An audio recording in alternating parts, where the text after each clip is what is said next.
Hey guys, welcome back to my channel, or welcome if you are new. If you are, my name is Amy and I love filming lifestyle videos, haircare videos and beauty videos here on my YouTube channel, and I'd really appreciate it if you considered subscribing to follow along with my journey. In today's video, I'm going to be talking through how we have saved £10,000 in a year. We have managed to reach this first saving goal whilst also paying rent, paying bills and also paying childcare fees, because we have a 1-year-old that is in a nursery and has childcare. And so a lot of these videos that I've watched to basically seek advice on how to start saving for such a significant milestone, which for us is saving for a house, but obviously these tips can be used in any areas of savings, whether that's for a holiday or a handbag. These can all definitely be applied to help you minimize your spendings. And so yeah, today I wanted to chat you through how we've done that by also having these outgoings, because a lot of people that I've watched on YouTube have basically admitted through these videos that they still live with their parents and they don't have bills as such, and their outgoings are very minimal, so saving is of course a lot easier, whereas it isn't for us. And so hopefully these tips will help anyone that is looking to start saving for a significant goal. With that all said, I don't want this video to be too long, so let's get straight into the tips that I have followed that have helped us reach the first goal.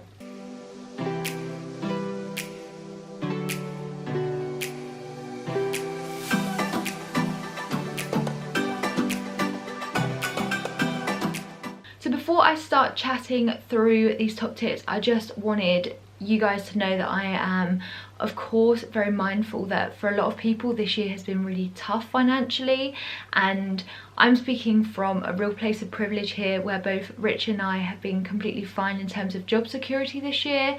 He was actually a key worker and working this whole time, and I also was not put on furlough, but I worked from home, and so we are in a very fortunate position whereby we've been able to save this year. And I know for a lot of people that has not been the case.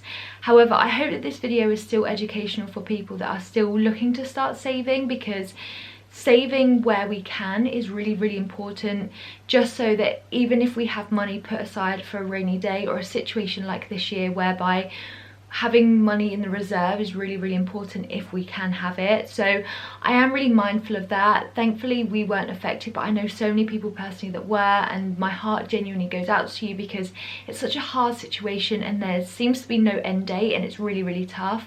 However, we've obviously managed to stick to these different tips just because of our job position, but I do know that that will vary, and so I just wanted to say that from the first point, because I know how tough it has been for a lot of people this year.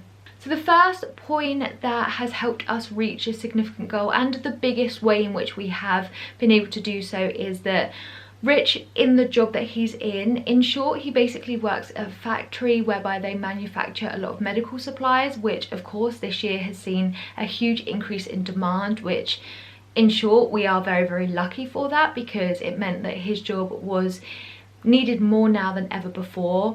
And with that, he was able, and really is always able, to do as much or as little overtime as he wishes. And so I kind of wanted to get this point out first, because there's so many other tips that we've followed that has helped us made significant savings. However, him being able to do overtime in a time whereby his job is the most important has meant that he's been able to bring home up to almost double his normal wage, which is incredible. And again, so lucky to be in a position whereby you can do overtime. So essentially the way in which we balance the overtime is that we make sure that we know what his standard wage is, the wage in which we are used to living off, and then any extra to that goes straight into the savings. Some money he has managed to keep aside himself too, because he's a real gaming fan. Of course, the new consoles are coming out soon, and so that for him is something that he really wanted to strive for.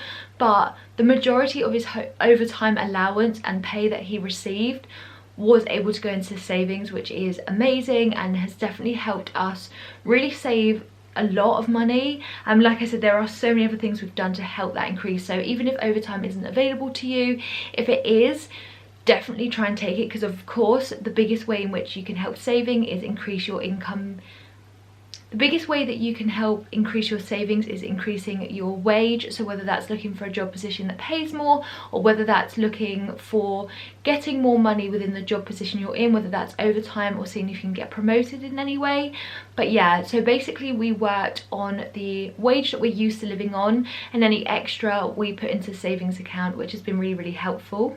That then leads me on to my next point. So if you are in a job role, again, every job role is totally different, whereby you could earn a bonus or commission, any extra like that on top of your wage. So I always like to work on the principle that commission isn't a promise, especially if you get it at varying different points a year, whether that's kind of Christmas or whether you get one in April because it's the end of the financial year. Every company is a bit different, and some companies might not even offer this. However, any type of bonus or commission that you do receive as part of your job, I would say just separate that from your normal wage. If you're used to living without that, don't then use that to start paying off your everyday kind of expenses, because it will go so quickly and you won't have anything to show for it.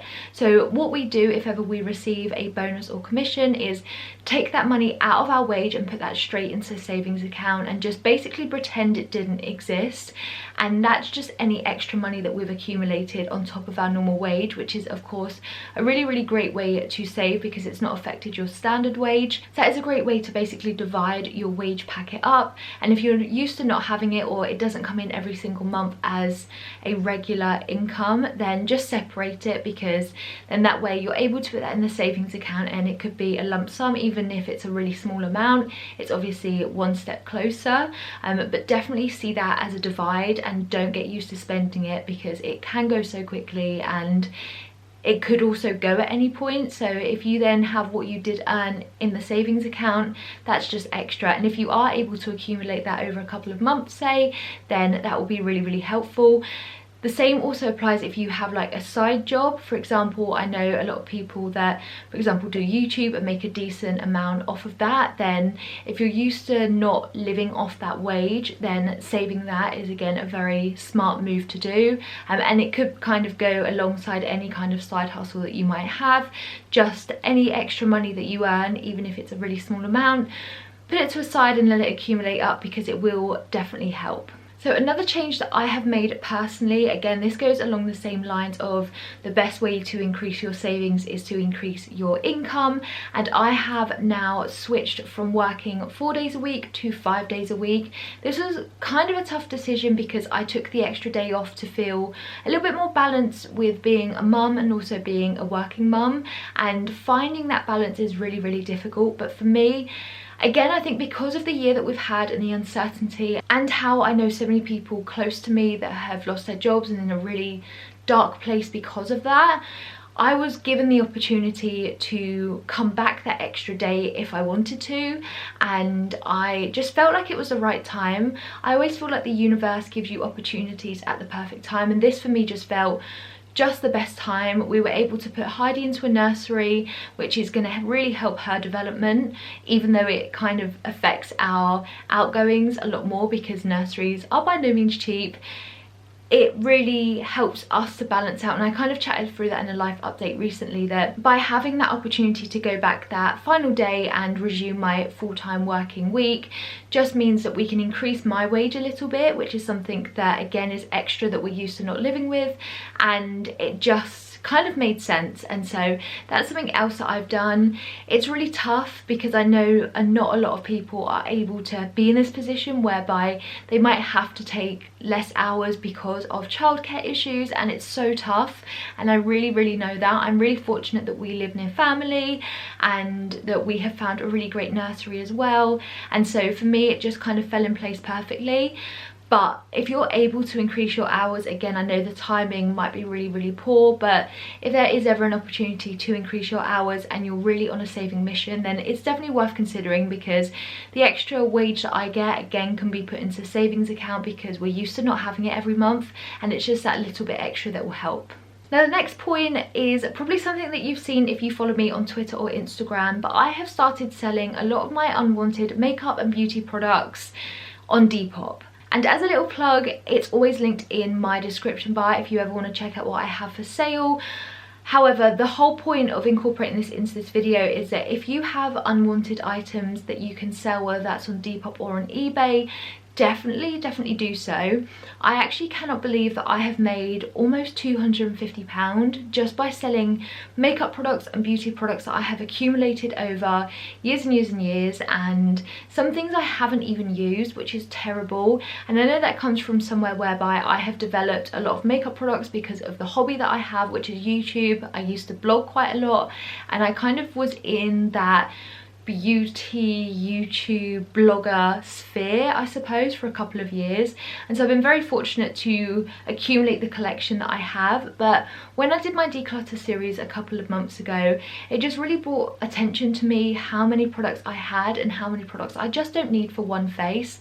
So if you have a bit of a hoarding hobby that you are able to minimalize a little bit and make some extra money out of, then definitely do so if you can. Depop has been a great place for me to sell a lot of my beauty products. Like I said, a lot of them haven't even been used, so I'm able to provide someone else with a great deal because it's cheaper than if they bought them new. But it also means that instead of giving them to family and friends, where of course I wouldn't get any money for that, some products I still do give away because they're not in a state to sell. However, I used to just give them boxes of like makeup and beauty products just for free, whereas now I've made almost £250, again from products that I just had sitting around collecting dust. So the same applies to anything, and again, it's those little things that if you are able to sell them, or you have things that you think, oh, I have a few of these, or I don't need this, or I just haven't used this, I thought I would but I don't, then definitely try and sell them, because it really does all add up. And I can't believe how much I have made, and I haven't even sold the majority of the items I have listed too. So that's really crazy, and for me it's definitely something that I'm going to consider carrying on, because it just means that I am able to just save that little bit extra from things that I just don't want or need anymore. It provides someone else with an absolute bargain, but it just means that I'm able to accumulate little and often, and then I'm able to then dump a bit of a sum into the savings, which again, even if it was like £20, £10, even those small amounts in the savings account just helps. Literally any amount that you're able to put in is a small victory, and that's how you have to see it. Even if your savings goal feels like a million years away, if you're constantly putting little bits in as and when you can, trust me, it's all going to add up, and before you know it, you'll be able to save £10,000. And for me, this feels like the first goal that we've hit, and really our goal, to be honest, is between £30,000 to £35,000, so we've got a long way to go, but this just feels like we have really hit that first goal. And so hopefully we can take all of these things that we've done this year into next year and reach £20,000. And so we're hoping to continue the momentum, but getting into that habit really does help. Now, the next point I mentioned a lot about in my introduction video, whereby I let you know that I was starting this like savings series, and I have a couple videos already in this playlist. So if this is the first one of mine that you're sitting down and watching, then I have a few previous videos that relate to this. So I did one basically introducing the fact that we have started saving and how we have made some significant changes to start this journey. And then I also did another one whereby I talked about 10 things that I stopped buying. So if those videos interest you, they'll be in the same playlist as this one, and I'll have that link down below if you want to check those out. But I mentioned in that first ever video about how we created a budget for every single aspect of our life, and I think that this is still the most essential first step in your savings process. Sit down with your partner or whoever you're joining this savings journey with, or even if you're doing it on your own, that's absolutely fine. Just sit down at a computer, create like an Excel spreadsheet, and put every single outgoing you have on there. Have every expense that you kind of predict. So food shopping we budgeted for, petrol we budgeted for, just generally everything, childcare, even just personal things in terms of clothing or makeup and stuff like that. I listed out everything that I had bought kind of the 3 months previous to when we started saving, and I started seeing trends that I could stop. I could see subscription services or outgoings or bills or services that I don't use or don't need, and so I was able to stop those pretty quickly. Again, that money then I could save straight away because I was used to that coming out of my account. But I just say budget for every single aspect of your life. It feels proper intense to start off with, and it kind of is, honestly. Like, I've never been one to add up my food shopping as I'm going along. I've never been one to hoard my receipts. I've never been one to be too considerate to things that I'm purchasing on a bit of a spontaneous level.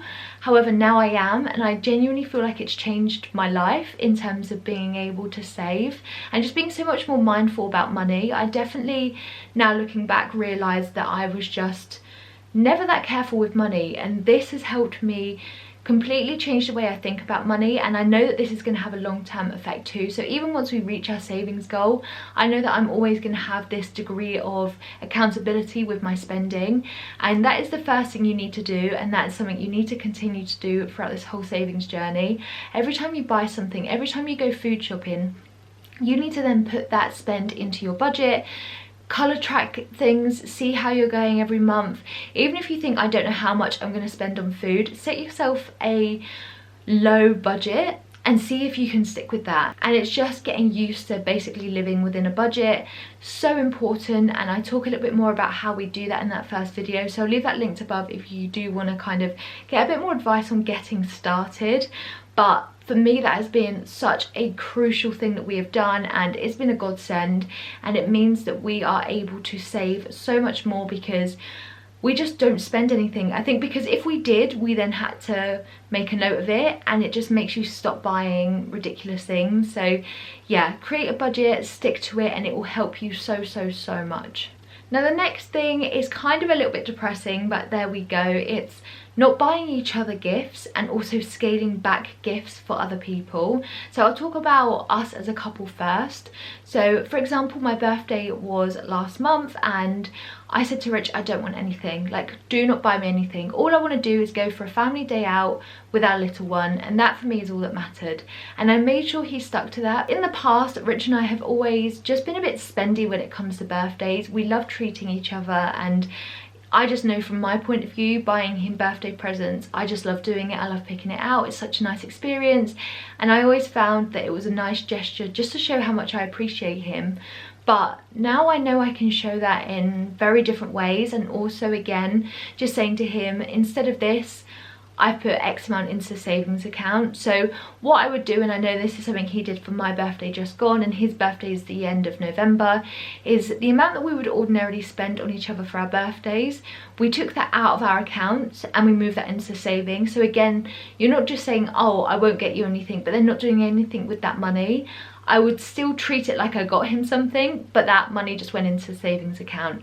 And doing that has made such a big difference already. The same with family and friends. So obviously we're not that far away from Christmas. I'm very excited for Christmas because it feels like the most normal thing to come out of 2020. But we've just spoken to all of our family. We've let them know our situation. We're really trying to save, what our savings target is, and the fact that we are still a very long way away from it. However, with that conversation, we've kind of said to them, we don't want a lot for Christmas, so is it okay if we don't go too crazy? And again, Rich and I are such good gift givers, so we love spending out, we love finding the perfect present, and we love just giving people just a present that means so much. But we've just found that we're going to have to do that in a very less expensive way, and it's going to be tricky this Christmas because, again, I feel like off the back of this year, you're almost looking forward to this sense of normality with it. But by kind of having that open discussion with family and friends, you're able to say to them, we don't want a lot, please don't get us a lot, and we won't get you a lot. And it just sets expectations very early on, and quite a lot of family members were welcoming to it. I think if you're just honest with them and say this is why we're doing it, and it's going to really help us out if we don't go too crazy, then everyone appreciates it. Everyone at some point in their life really needs to save for something, whether that's good or bad. And so yeah, we've just found that setting expectations for people has been really great. Looking at alternative ways, can we do something that's more homemade? Can we do something that's just less scaled but means as much? What about an experience, or going out, or treating them to a meal as opposed to buying them a physical gift? Things like that you can kind of reevaluate, and obviously everyone will be different in terms of what their parents or their siblings might prefer in that way. But for us, it's been really helpful, and especially when we look towards Christmas, normally Christmas would just cost us so much money, whereas this year we know it won't, because we've set those expectations with family and friends and we're just not going to go crazy with it. For us, ultimately not buying each other things has been really, really important. Another conversation that Rich and I had towards Christmas was normally we both spend honestly about £300 on each other at Christmas, and that's ridiculous. And if we both put that into savings, that's £300, and so that's much better put in the savings and spent on each other for things that we definitely don't need. And I'm going to just end it on this final point because I realise I've been recording for so long and I didn't want this video to be too long. However, my final point is just cutting back on kind of little expenses. So I've written down the example of takeaways because that was something that we used to just buy all the time and not ever really realise how much we were spending at a time, but just those little luxuries that we definitely don't need. The takeaway coffees, the takeaway food, the odd snacks, the, you know, pick-me-ups for work, all those little things that we used to get so frequently, again without thinking. Takeaway for us was just like a habit. We would have takeaway at least once a week, and it was just something we did and got in the habit of doing ever since we got together. But realizing that even if every time we got a takeaway it cost us £25, for example, that's in £100 a month on takeaway, and that's like, that could be over 2 weeks worth of food shopping. That could be just £100 in the savings account. And just even if you scaled it back, so for us now, sometimes we have it once a month, sometimes we don't even do that. I think where we've just tried to get it out of our heads that it's something that we're used to getting, it's got easier as time has gone on, and just cutting those little things out. Like at first, not getting Costa coffee regularly was tough because it's something that we've always really, really enjoyed.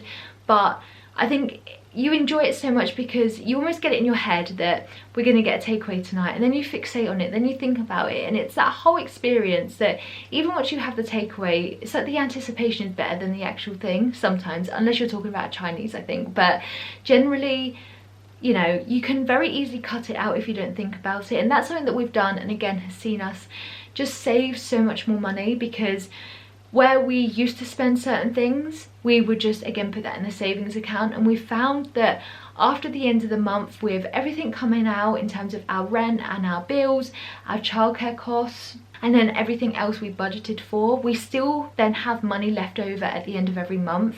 So what we typically do, just to give you a bit of an example, is that when we get paid, we then do that division of what we're keeping and what we're putting in the savings straight away. Because we have this budget whereby we know our outgoings to literally the pence, then we know what is going out, and then we know how much we need to keep in our account to make sure that those bills come out, and also for a little bit left over just in case of emergencies. For example, like I mentioned, petrol. If we needed to get extra petrol, it's one of those things we have to get. And then once we have done that, we then live within that money that's in our joint account.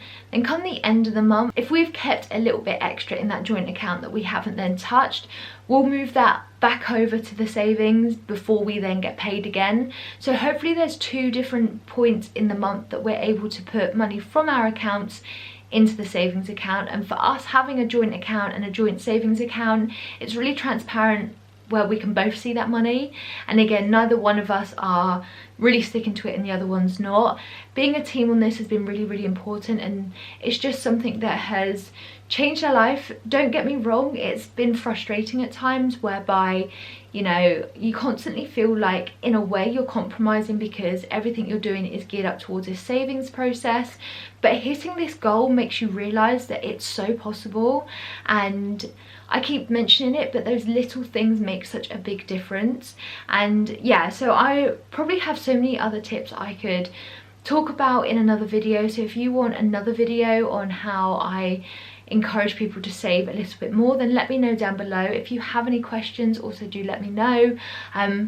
Once we get to the process of actually finally buying a house, which is where I hope this playlist on my YouTube channel will then lead to, which would be really, really cool and just such a cool full circle moment. I want you to know that even though we have outgoing bills, we have rent, we have childcare costs, we have, honestly, our outgoings are ridiculous really when you think about it. we've still been able to reach this goal. And it's been hard, it's been tough, but we've done it, and anyone can if we can. So yeah, I hope that that helps, and it gives anyone that is on this savings journey a bit of inspiration on how to get to £10,000 in a year. We feel so accomplished, and it's really nice when you start saving and then hit these little goals that it all kind of makes sense, and it's all feels like it's been done for the right reason. So this is my first Ramley video, really just kind of, I wanted to brain dump how we've got there. So if you would like another video whereby I explain some additional tips and just generally tips on how to save money, then please do let me know, because I'll be more than happy to help you guys out. If you have any questions, let me know down below. Don't forget to give this video a thumbs up and subscribe down below if you haven't already, and I'll see you in my next video. Thanks guys, bye.